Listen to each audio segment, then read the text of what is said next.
దేవునికే మహిమ కలుగునుగాక. ఈరోజు దేవుని వాక్యాన్ని వింటున్న ప్రతి ఒక్కరికి ప్రభువు నామములో నా వందనములు తెలియజేస్తున్నాను. రండి, ఈరోజు దేవుని వాక్య ధ్యానం కొరకు పరిశుద్ధ గ్రంథంలో నుండి యాకోబు పత్రిక 4వ అధ్యాయము 14-15 వచనాలు చదువుతున్నాను. అందరూ శ్రద్ధగా ఆలకించండి. రేపేమి సంభవించునో మీకు తెలియదు, మీ జీవము ఏ పాటిది. మీరు కొంతసేపు కనబడి అంతలో మాయమైపోవు ఆవిరి వంటి వారే గనక ప్రభు చిత్తమైతే మనం బ్రతికి ఉండి ఇది అది చేద్దామని చెప్పుకొనవలెను. దేవుడు ఈ వాక్యమును మనందరి వినికిడిలో ఆశీర్వదించునుగాక. ప్రభునందు ప్రియులారా, మనం చదువుకున్న లేఖన భాగములో ఆనాడు పరిశుద్ధాత్మ దేవుని ద్వారా మరి యాకోబు గారు రాసిన ఈ పత్రికలో ఎన్నో ప్రాముఖ్యమైన మాటలు దేవుడు రాసిపెట్టాడు. కానీ ఈరోజు 2 వచనాలు చదువుకున్నాం. మనం ఒక ప్రత్యేకమైన విషయాన్ని దేవుడు మనతో మాట్లాడాలని ఈ యొక్క వాక్యాన్ని దేవుడు చదివించాడు. ఈరోజు దేవుని వాక్యాన్ని వింటున్న ప్రియ సహోదరి సహోదరుడా, ఒక్కసారి ఈ లేఖనాన్ని నువ్వు దృష్టించు. దేవుడు మాట్లాడుతున్న ఈ మాటను శ్రద్ధగా విను. రేపేమి జరుగునో నీకు తెలియదు, రేపేమి సంభవించునో నీకు తెలియదు. మీ జీవం ఏ పాటిది అంటున్నాడు. కొంతసేపు కనబడి అంతలో ఆవిరి వంటి వారు. ప్రియులారా, మీరు కొంతసేపు కనబడి అంతలోనే మాయమైపోయే ఆవిరి వంటి వారు అని దేవుడు మాట్లాడుతున్నాడు. ప్రియ సహోదరి సహోదరుడా, అందుకే యాకోబు ఏమంటున్నాడు, ఎవరు మనము గర్వపడడానికి వీల్లేదు. ఏదో బ్రతికి ఉన్నామంటే అది దేవుని కృప అనుకోవాలి, కానీ మనమేదో గొప్పవాళ్ళమని అనుకోకూడదు. దేవుని చిత్తమైతే, అసలు బ్రతికి ఉంటే దేవుని చిత్తమైతే ఇది అది చేద్దామని చెప్పుకొనవలను అంటాడు. ప్రభు చిత్తమైతేనే నువ్వు బ్రతుకుతావు. కానీ ఈ భూమి మీద ఏ మనిషి కూడా గర్వించడానికి వీలు లేదు. ఎప్పుడు ఏమి జరుగునో ఎవరికి తెలియదు, రేపేమి సంభవించునో నీకు తెలియదు అంటున్నాడు. మనిషి యొక్క పుట్టుక ఏ మనిషికి తెలియదు, దేవుడు పుట్టిస్తున్నాడు. అలాగే మనిషి యొక్క మరణం కూడా ముందేమి తెలియదు. అందుకే ఎవరు ఏ టైంలో ఈ భూలోకాన్ని ముగించుకుంటారో తెలియదు, ఎవరు ఈ భూమి మీద ఎప్పుడు జన్మిస్తారో తెలియదు. కానీ ఈ కొద్ది కాలములో, ఈ మానవుని జీవిత యాత్రలో ప్రియులారా, ఈ 4 రోజుల అంగడిలో మానవుడు ఎంతగానో గర్విస్తాడు. నేను ఇది చేస్తా అది చేస్తా అంటాడు. కానీ ప్రభు చిత్తమైతే అనడు. స్వంతంగా నేను ఇట్లా చేస్తా అట్లా చేస్తా అని మాట్లాడుతూ ఉంటాడు. దేవుని బిడ్డలారా, ఈ వాక్యాన్ని వింటున్న మీరు ఒక్కసారి దేవుని మాటను మీరు ఆలోచించేయండి. రేపేమి సంభవించునో నీకు తెలియదు అంటున్నాడు. నువ్వు గర్విస్తున్నావేమో, నువ్వు బ్రతికి ఉన్నావంటే అది దేవుని కృప. నువ్వు దేవుని స్తుతించాలి. ప్రభు చిత్తమైతే ఇది చేస్తా అని చెప్పగలగాలి. నీ సొంతంగా నేను ఇది చేస్తా అది చేస్తాను నువ్వు అనకూడదు అని దేవుని వాక్యం సెలవిస్తుంది. కొంతసేపు కనబడి అంతలో మాయమైపోయే ఆవిరి వంటి వారే. నీటి బుడగ లాంటి మానవుని జీవితం, గడ్డి పువ్వు లాంటి జీవితం. ఎప్పుడు ఏ క్షణమున ఏమి జరుగుతుందో తెలియదు.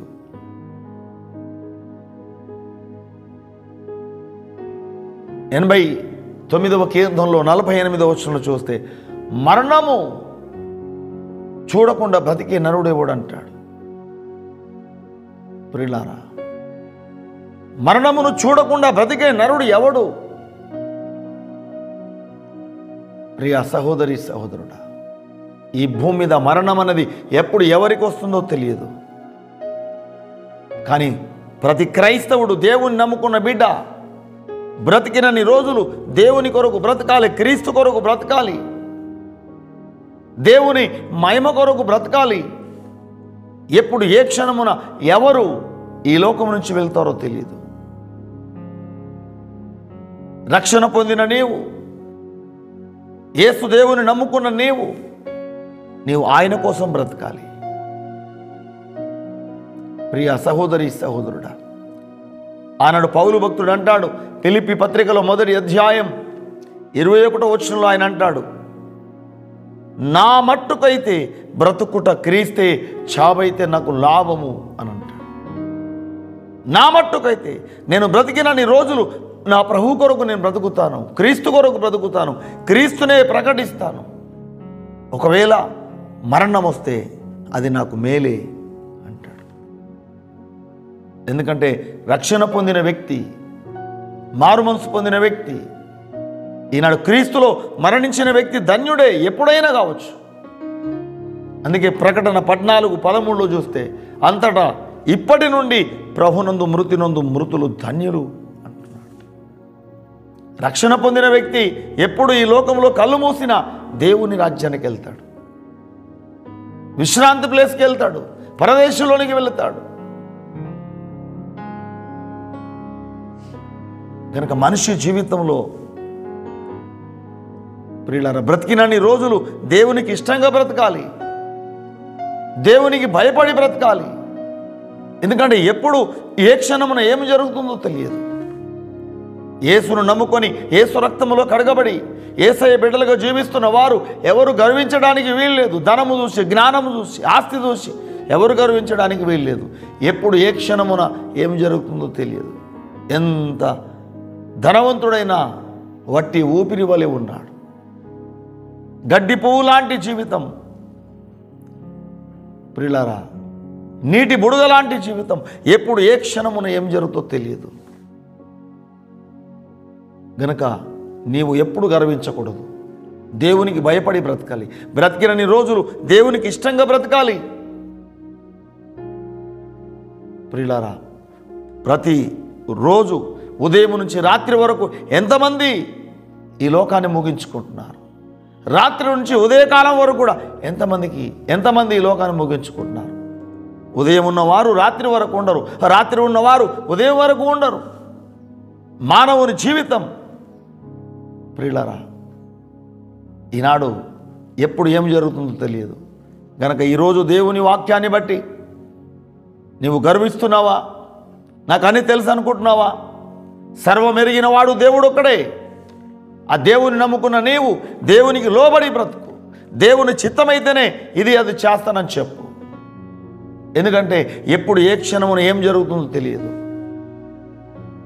రక్షణ పొందిన నీవు, యేసయ్య బిడ్డగా జీవిస్తున్న నువ్వు దేవుని భయంతో బ్రతుకు. జన్మనిచ్చిన వాడు దేవుడు. ప్రియులారా, ప్రతి మనుషుని మరలా నరులారా రండి అని పిలిచేవాడు ఆయన. మధ్యలో నీ జీవితం ఏ పాటిది? నువ్వు గర్వించడానికి ఏమీ లేదు. గనక నీ జీవితంలో, నా జీవితంలో మనమందరము కూడా బ్రతికిన దినములు పౌలు భక్తుని వలె బ్రతుకుడ క్రీస్తే చావైతే లాభం అన్నట్లుగా ఈ భూమి మీద బ్రతికిన దినములు దేవుని మహిమ కొరకు బ్రతుకుదాం.